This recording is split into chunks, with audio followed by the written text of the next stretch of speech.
Hello and welcome to another episode of Marriage and a Tightrope. I'm Alan. And I'm Katie, and we are still married. What a day. What a day. It is Wednesday, the day that we're recording. We're doing so before the children get up. It's nice and quiet. It's the calm before the storm. That's right. And coincidentally, as soon as they get up, my office door locks and Katie's in a almost literal hell for a few hours. We love them. They're beautiful and they're wonderful. We just wish they didn't exist sometimes. Is that harsh? That's harsh. That's harsh. That's harsh. I'm just been 5 long months. We'll say that. It has been. I think everyone can relate to that. Before we jump into the titular topic of the episode, we wanted to take a quick journey back in time. We're going to wax poetic. Maybe I should put in some music here. Yeah, some like Back to the Future music. Yes, I almost started whistling it, but I don't remember the theme. It was going to come out as the Jurassic Park theme song, and that. Well, that's kind of back in time too. A little bit. Yep. Dun, dun, dun, dun. All right. So we wanted to talk a little bit about time travel with mixed faith marriage, and here's why that makes sense. A lot of times we'll be confronted with a situation that rings true or reminds us of something that we went through 3 years ago within our mixed faith marriage, and we realize, oh my goodness, it is so much easier now than it was 3 years ago. Time heals wounds, of course, but we've also put in a lot of effort. We've really tried hard to learn the tools of communication, a lot of trial and error of how to talk to each other, how not to talk to each other. And Katie, would you say that we talk to people all across the board as far as how long they've been in this situation? Yes. I think of the current workshop group we have right now, and it ranges from people who have been doing it for 3 to 4 months, all the way up to they've been feeling this way for 6, 7, 10 years. They've been going through this. And I think that it says a lot that the new people, as well as the people who have been in it a long time, are in the course, because they are all still feeling and trying to work through a lot of these things. And I think those feelings with some of the new people, it's raw and it's tender, and you just feel so much empathy and love for these people who are, really struggling hard. Yeah.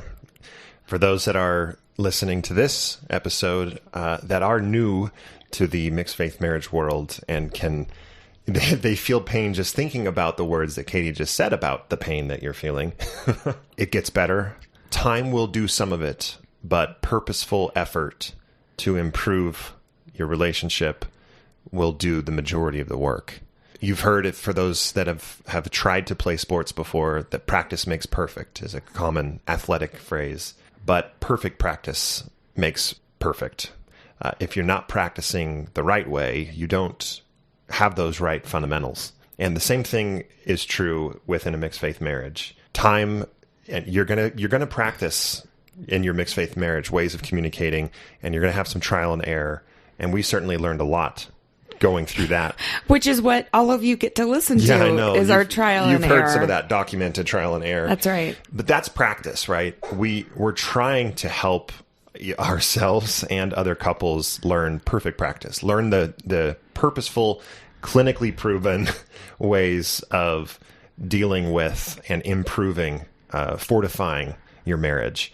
And notice it's not just about mixed faith marriage. These tools are valuable across the board, whether you're going through a crisis of faith within your marriage or not. Hold on hope. Hold on hope for those that are early on. For those that are listening because they still need a reminder of what's important, or they're interested in our story, or for whatever reason, if you're in a better place with your mixed faith marriage, Katie and I feel like we're in a really good place with our mixed faith marriage, but it's still helpful to talk about these things because there's still a lot of events that come up that are difficult. I just want to talk about what a week in our life looks like. Can we do that? Yeah. Are we about to complain?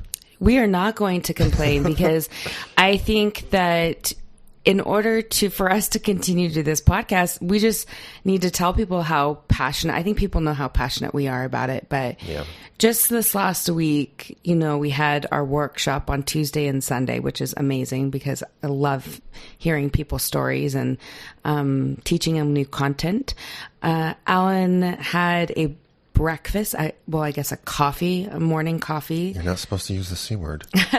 With a couple of mixed faith guys, right? Yeah, it was awesome. Good to catch up. Alan and I had 2 date nights. The socially distancing thing, look, we're all practicing good hygiene, masks, everything. I guess I have to... We were outdoors. Yeah, I guess I have to preface all of this with that. Don't judge our choices. No, we really do try and make an effort to keep our distance. We go to a park, we sit in lawn chairs away from each other, and we bring our own food, and we eat at the park and talk to it. And Alan and I did that with 2 different date nights, and then I ended up doing that with some friends, also in mixed faith marriages. And, with recording a podcast, with doing, answering emails, we live, breathe, and eat mixed faith marriage. And die. And I hope not dead. This is something that we do every day, all day. I mean, really, I feel extremely called to the work. And you can attribute that to whoever you want. But for me, I feel like God has called me to do this. The fact that we have people just show up on our doorstep, which I think is amazing. I've always wanted to be that house where people could show up on the doorstep and say, hey, I just wanted to drop by. Do you have some time to talk? And they come in and we talk with them. That has been that's a dream of mine. It's changed our lives for the better.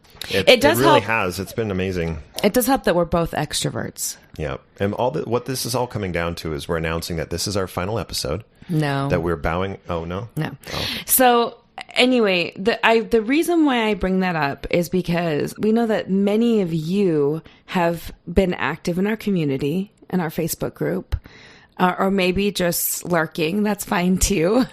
I know that many of you try to be as supportive as you can be. Good vibes, messages. Clearly, you send messages to each other. You connect through Marco Polo. You connect through the Facebook group or through Instagram. You reach out to those who are living closer around you in the same situation. And those are all things that help our community. All of those things help. Think about your involvement within this mixed faith community, whether it's the Mormon Mixed Faith Marriage Facebook group, it's the Marriage on a Tightrope Facebook group, it's other Facebook groups you may be in. I know I'm saying a lot of Facebook. That's one key way, especially during a quarantine, that you're going to be able to connect with people. Are you in a place where you can give some of that emotional energy to someone that is having a hard time? You see someone that is posting, my husband just told me that he no longer believes, and I don't know what I'm going to do about it. This is so difficult. And you hover over her name, and she lives a city over. What can you do? Send her a private message. Hey, would you like to go to lunch? I was in this same situation 3 years ago. Think about those lunches that you had 3 years ago. Who were those couples that reached out? Or even more tragically, did nobody reach out and you had to figure it out for yourself? I mean, that's why our group exists, is for couples to support each other, not just behind a keyboard, but in person on Marco Polo, which is another fancy keyboard. But that's why we created this podcast too, is because there was nothing for us. We had to create something. Let's be creators, and we want you all to be creators as well. You can participate at whatever level of comfortability you want to. It doesn't have to be reaching out. It doesn't have to they have to go to lunch with people. No, I'm just kidding. That's not something you have to do. That's what we're saying. We're trying to provide some ideas of things that you can do if that is in your comfort zone, if that's something you would like to do, is to Marco Polo or whatever it might be. Because, here's the fact of the matter. Alan and I love doing this work. We absolutely spend the majority of our time as a full-time job doing it. We feel called to do it, but there is only so much we can do. There is only so much that two people can do for others. And our time is limited sometimes. And so this is a way to help. Something that I think about that is also really has been helpful for a lot of people has been the course that we've provided for them. Early on, I'm thinking of one person in particular that came to us and said, we don't really need to take the course ourselves. We're not in a position where we need that, but something that we want to do is pay it forward for any couple who needs to go through. And so they've sponsored, I think this next session, the third session, will be 6 couples for half tuition scholarships to go through. I just really commend anyone who is willing to recognize that, hey, maybe I don't need this, but I know that paying it forward to someone else, they will benefit from my generosity. If you feel so inclined that you're in a position that you can donate money to help someone else go through the program, any amount, there is no shortage of people who need it. We've worked with, I think, over 50 couples now, and we've put people on payment plans. We've given them discounts. We've had other donors step up and pay for people to go through the program. And it makes a huge difference. You want to talk about an impact? You help somebody go through this course that will change or help the way that they communicate in their marriage so things aren't so raw and difficult all of the time. We don't want money to be the barrier. Unfortunately, we have a therapist we pay. There is costs to it.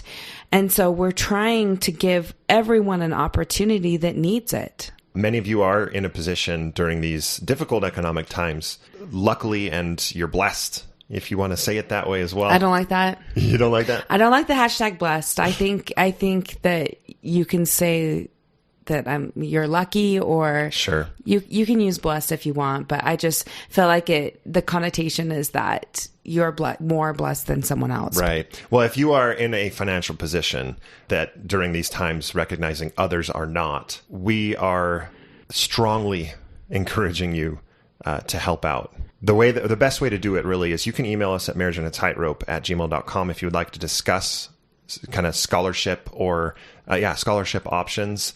If you want to donate we have a kind of a fund for scholarships. You can do it through Venmo at Marriage on a Tightrope, and in the note just say workshop scholarship or just reference it whatsoever. We have our budget on that side, and then when couples come over to us, again, these courses are filling up so quickly. We've opened up, and we're about to talk about the September course that we just opened up, but it's already a number of spots are filled, and it'll be completely filled within a matter of a week or two.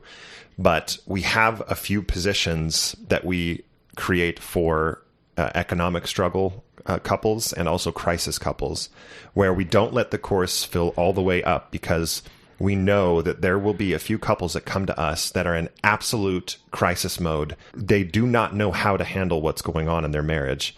They literally come and say, this may not work. No one does, right? This may not work, yeah. Right? We hold a few positions for those couples. It's very last minute for many of them, and sometimes they overlap. It's a crisis couple that also can't afford it. And we say, hey, we've reserved spots just for couples like you. We have a scholarship. Would this help? We have a few couples that are in the current course, which we're just entering week 2, that are in that exact situation that would not have been able to do it without the help of you, the listener. And we want to call out the people who have donated. There are a lot of you who will set up like a monthly donation and throw $15 at Marriage on a Tightrope, who donate any amount of money. And let me tell you, it is put to good use, and we are just so appreciative of it. We've been doing this for 2.5 years now, and I feel like rather than it be just something that has faded, it has intensified wouldn't you say? Yeah. It's just, we have become more involved in the community. We have become more involved with our listeners. And, quite frankly, most of our friends are all mixed faith couples. I mean, the people that we go to dinner with and hang out with, and who are literally just like some of our best friends, are in this situation. And we have been lucky enough to meet them. And I think that you definitely, whatever you put out, you're going to get. Putting out that energy of finding people who, we can connect with has been so beneficial. Thank you so much for the many of you who have already donated to us, Marriage on a Tightrope, us individually. That has been so helpful and really sustaining for the last couple of years. If you decide that you want to donate to the podcast, we put those funds to good use as well.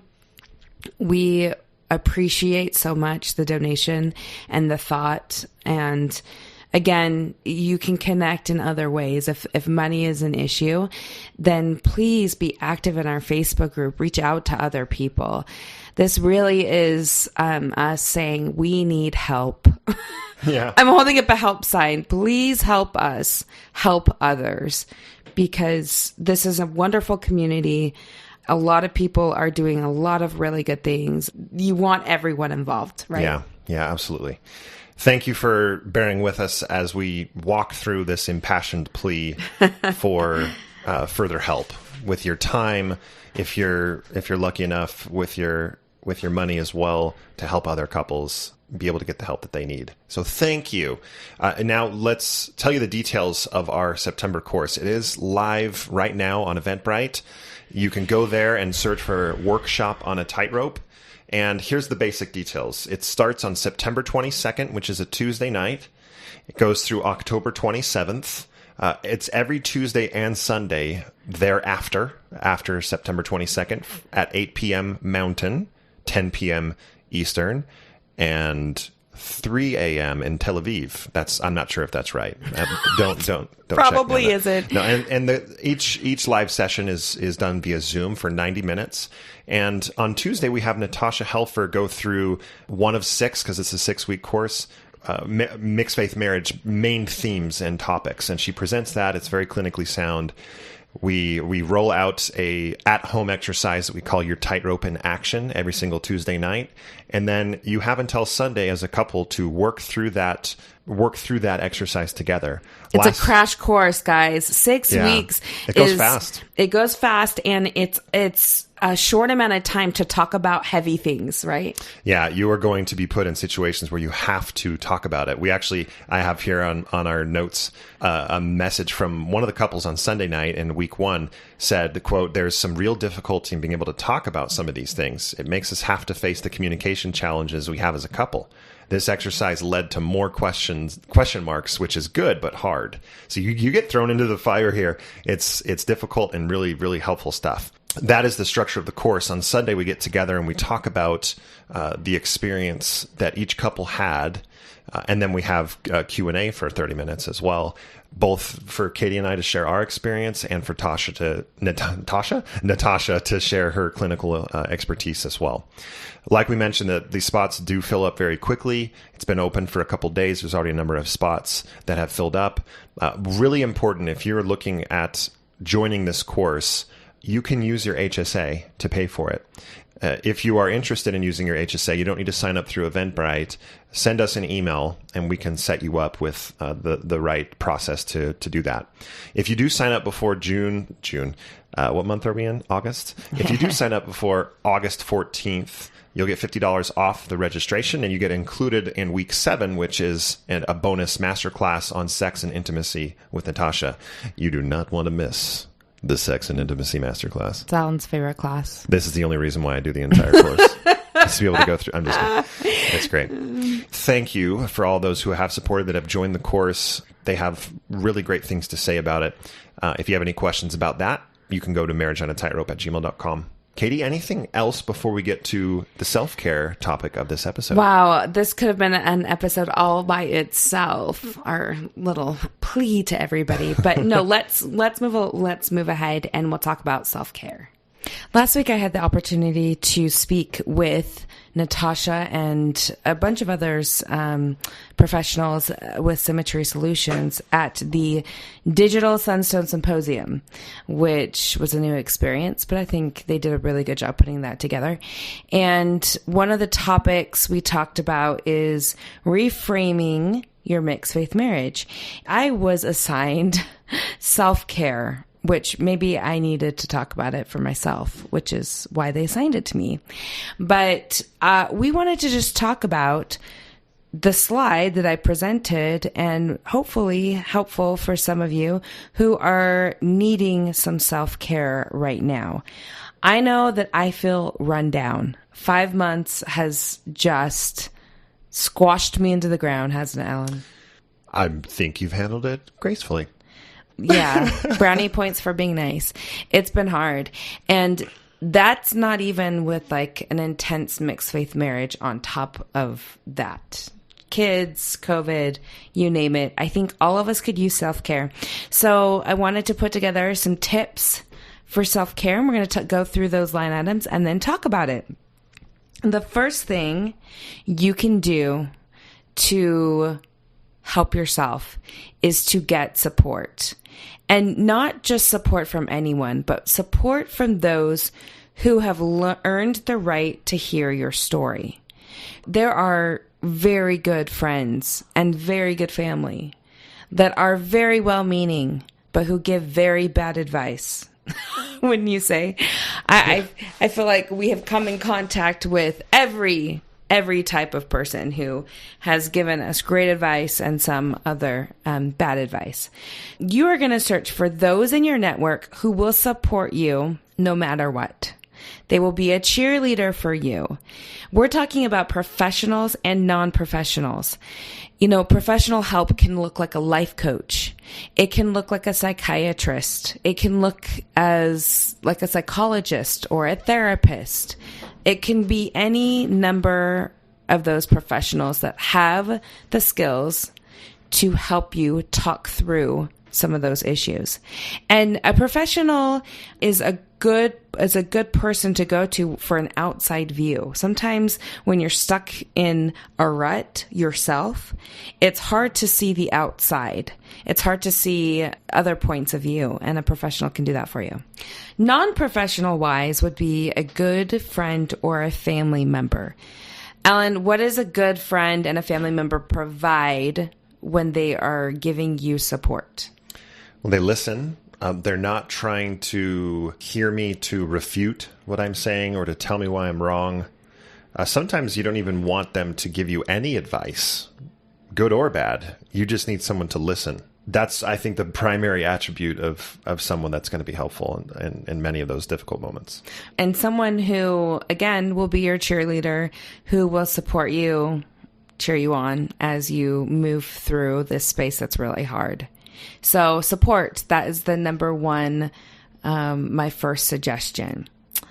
Also under support is your community. If you are looking for a community of mixed faith marriage people or post-Mormon or people who are actively trying to stay in the church, there is a community for all of those things on Facebook and on Instagram. Seek those out and see if that's something that would be helpful for you. Another point that is important to talk about is the grief cycle. And how do we allow our feelings to move through us without judgment? When you are going through a really difficult time in your marriage, sometimes we want to skip a step. We want to say, no, I don't want to feel bad about myself, so I'm going to go on 1,000,000 trips. Well, not during COVID, but this is my example. I am going to go on 1,000,000 trips just so that I can avoid being in the same spot long enough to have to deal with these issues. That's how I dealt with my anger and frustration. And my self-care was, no, I'm just going to get out of here. And so I spent a full year heavily pursuing trips and friends and Disney and anything that I thought would make me feel better. But then the times when I was left alone to really think about what was going on, that's when the grief would hit me. And so you can't skip that part of yourself. You have to allow that to happen. You can't avoid your pain. You need to feel that pain, and then you need to not judge yourself for feeling bad again. I was just chatting with a listener this morning who is the believing spouse in the marriage, and obviously that means that his wife has stepped away, and they are currently on vacation. And he was telling me how right now, quote, learning lots on this trip, so much to work on. And this is someone that's very new to this mixed faith arena. When I read that, again, this is through text, so you don't get the full context of the conversation or what's going on with their marriage, but I know that he's having a hard time with this as well. So I see this as a good sign that he's recognizing he needs to learn, which is a great thing.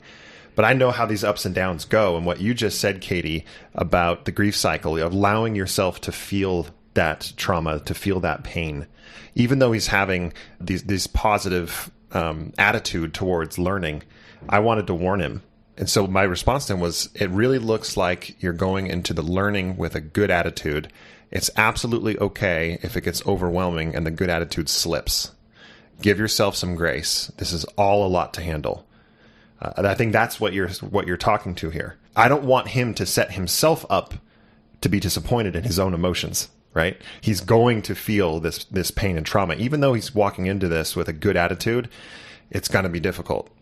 Yeah, it is going to be difficult. And you're going to feel like the waves of grief, which we've talked about before. We're going to feel those times when we think we've gotten over something, and then we feel re-traumatized, or something is triggered, and then you feel that grief all over again.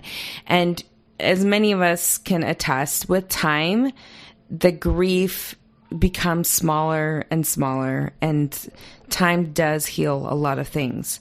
Don't worry if you're feeling those waves of grief and you continue to feel sad about it. It's okay. Ride those waves, acknowledge them, and feel that pain, and then move on from that. Okay, the third suggestion I have is meditation. Meditation could be a number of things. It could be mindfulness. It could be an actual sit-down yoga practice of meditation. It really is just a reflection of what you value. A simple exercise that you could do is you could make a list of all the things that you value in your marriage. And then every day, look at that list and focus on that list of what it is that you value. What is it that you want out of your marriage? What are you thinking about daily, intentionally, that puts you in a good headspace in order for you to have a good day, right? There are all sorts of apps and programs out there to get you into that spot. I use Headspace. Alan used Waking Up, Sam Harris. You can use Cosmic Yoga for kids. You can use any of those things. And if anything, what you want to do is just find a quiet moment for reflection. That's what meditation is you want to be able to have quiet time to think things through. I think that one thing I have always valued is the quietness and the contemplation I was able to do in the temple. And when Alan no longer came with me to the temple, I no longer felt peace. I no longer felt like I wanted to be in that contemplation, just because it was really hard for me to get to that headspace because my spouse wasn't there. It was a constant reminder to me that I am different from my spouse. And so I turned to meditation at home in the early morning hours in order to get to that headspace. And it was so helpful. Use meditation to your advantage. Take time out of your day to give yourself some self-care in that area. Just want to call out and reference our last episode where meditation and prayer those two terms really are interchangeable when it comes to the goal of what this meditation that Kattie's talking about. So if you are more comfortable using the term prayer and that's your quiet moment to sit and pray, boom, but that's perfect. That's great. Right. I think meditation is it's prayer. That's what it is. So if you think of prayer as a type of positive affirmation, you can use that in your meditation practice. Saying things out loud that you want for your future, things that you love about your marriage. I mean, that's a prayer. I feel like Alan said, it is interchangeable. All right. The fourth thing on the list is routine. Routine helps. When you are stuck in a rut, sometimes you need to change up a routine. Or maybe if everything is just kind of out the window with a lot of you, because your kids are home, you're in survival mode, you are just living the day to day, you need a routine. You need to identify, or something that we've done is we've identified what helps us feel good in our day. Physical activity, moving our body, does that make us feel good in our day? Oh, yes. It does.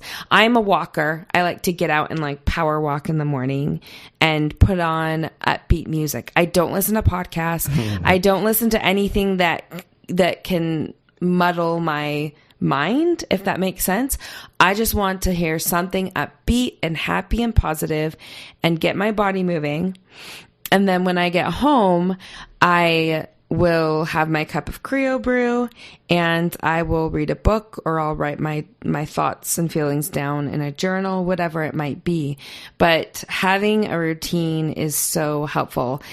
Just prioritize a few things. If you need more sleep, have a nighttime routine. If you need to move your body, have a morning routine. Yeah, my routine is I don't even need to get into the details because it's very similar to Kattie's. It's just a bike ride with some disc golf, and I do love listening to podcasts or audiobooks while I'm doing that. But there's this moment on the disc golf course that I play. I said I wasn't going to get into details, but here we go. Because I think it's important that there are differences, and that's okay. You need to find your own groove and find what works for you. There's a moment of 3 holes that go into a pretty thick forest, and I mute or I pause whatever I'm listening to for those 3 holes, because I just find that forest to be really nice to just sit there and listen to the birds chirping, the wind through the leaves. And like that's my own little moment of quiet contemplation. Pocahontas. In the middle of my morning. Are you singing while you're running through the trees? Yes, I'm counting all the colors of the wind. It is my sacred forest. Is there another word for forest? Grove? Grove. Oh, wait, sorry. That was very Mormon of me. Let's move on. So whatever it is you might be able to do, identify what helps you during the day and then take time for yourself.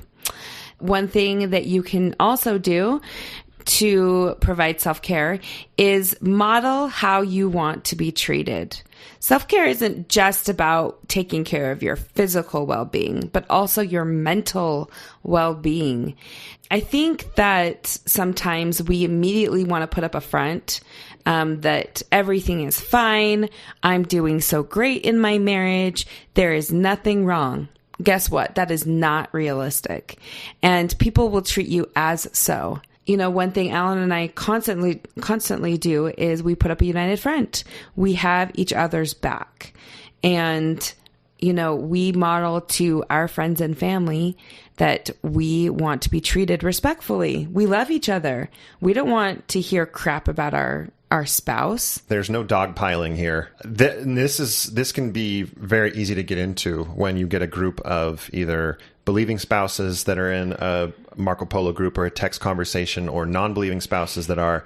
It can be very easy to get into the conversation of like, I can't believe my spouse won't see it this way. And like, those are the moments where you can really practice defending not only your spouse, but defending their position, which is a very difficult thing to get to. And, you know, let's call back to support. You know, yes, you need support, and yes, there's hard things about it. And you want to talk to those cheerleaders in your life, or professionals or non-professionals who will help you through this. But again, you can still practice how you want to be treated with that support person. The next thing that I'll talk about is boundaries. Creating boundaries allows you to strengthen your inner authority. Now, what is your inner authority? Okay, I'm going to give you an example. I mean, you can call it your inner voice. You can call it God. You can call it the Holy Spirit. You can call it whatever you want. But guess what? You are the one that gets to decide what is best for you, your inner authority, right? So, for example, I had a very well-meaning family member who early on said to me, I want to tell you something. I had a dream about you and your spouse. And what did I do? I put on the brakes. I said, whoa, whoa, whoa, whoa, whoa. Okay, if you are about to tell me a dream that you had about me and my spouse, I would love to hear it. Only if it brings value. Unless this is something that will be helpful to my marriage, I do not want to hear it. Okay, so here's that boundary. You know not to cross it. If your dream was about anything other than supporting my marriage, I don't want to hear it. And I think that family member was taken back. They were surprised. They probably were very disappointed because who doesn't want to hear a dream? That is choosing your boundaries and allowing your inner authority to say what is okay and what is not okay. Okay. So you can do that. You can create those boundaries within your marriage. You can create those boundaries with friends and family. Time and time again, following how you feel inspired, what you think is going to always trump what anyone else says to you about how you should feel about your situation. All right. The last thing that I want to talk about is to allow joy and humor to accompany your difficult times. It goes without saying, Alan and I use humor to get through most of what we go through. I mean, yes, you got to grieve and cry and everything, but Alan and I do a lot of laughing. And it does help just so much. When we choose to take a break from like mixed face stuff, sometimes it's too heavy and we're like, we have got to just stop talking about it because I just can't go there anymore. What do we turn to? I mean, Parks and Rec, The Office. We'll go to Alan's comedy show down in Provo because he performs at Comedy Sports. And lately we've been watching Cheers because we've never gotten into that. But, having something, an activity, something to watch that's more lighthearted that will provide just a relief is so needed. My favorite story about sort of laughing in the hard is the Easter Sunday. It was like last Easter, I think, about a year and a half ago. But Alan came to church with us, and all of a sudden it dawned on me that maybe Alan didn't feel like Jesus was divine. And that dawned on me literally in the first verse of the hymn we started singing on Easter Sunday. Never even crossed my mind before that. And so I turned to him and I said, hold up. Now you believe that Jesus was divine, right? And he looked at me and we both just busted up laughing. Worst time to bring it up. Worst time to start laughing about it. You really want to get into this right now? But it was just kind of like a relief of comedy we needed because there's so much changing. And then it dawns on you that, holy cow, this other thing might be changing or happening. Sometimes you just got to laugh about it because otherwise you cry about it. And we've spent a lot of time crying. So we like to use joy and humor a lot in our relationship, and it does bring a lot of help to us. Whatever it might be whether it's creating boundaries, whether it's listening to how you feel and then telling people that, whether it's gaining support, finding a good routine, meditating, laughing, all of those things lead to self-care. Self-care doesn't always look like going to a resort in another state and just getting away from your family. Although that sounds pretty nice too. And that is something that I haven't been on a girls trip for, it'll be 2 years. I mean, it's a long time, a year and a half at least. And so there's some other mixed faith ladies, that are really good friends. We've become very tight. We're going to a spa resort in November, and I'll post a picture. It looks very posh and everything. The only reason why we can afford it is because it's being split 5 ways. Shout out Mango Mamas. That's right. Maybe that's what it looks like. Maybe a trip with your spouse, you need a weekend away just to do something fun and lighthearted. So whatever it is, you cannot afford to allow yourself to be trampled in this time. You need self-care. So however that looks for you, please, please do it. I hope that all these suggestions were helpful. I hope that you don't mind our long monologue at the beginning, our impassioned pleas for help. We just love you, and we consider all of you as friends, even if we haven't met you. We consider you as part of our tribe. So thank you for being there for each other and for us. And we will talk to you soon.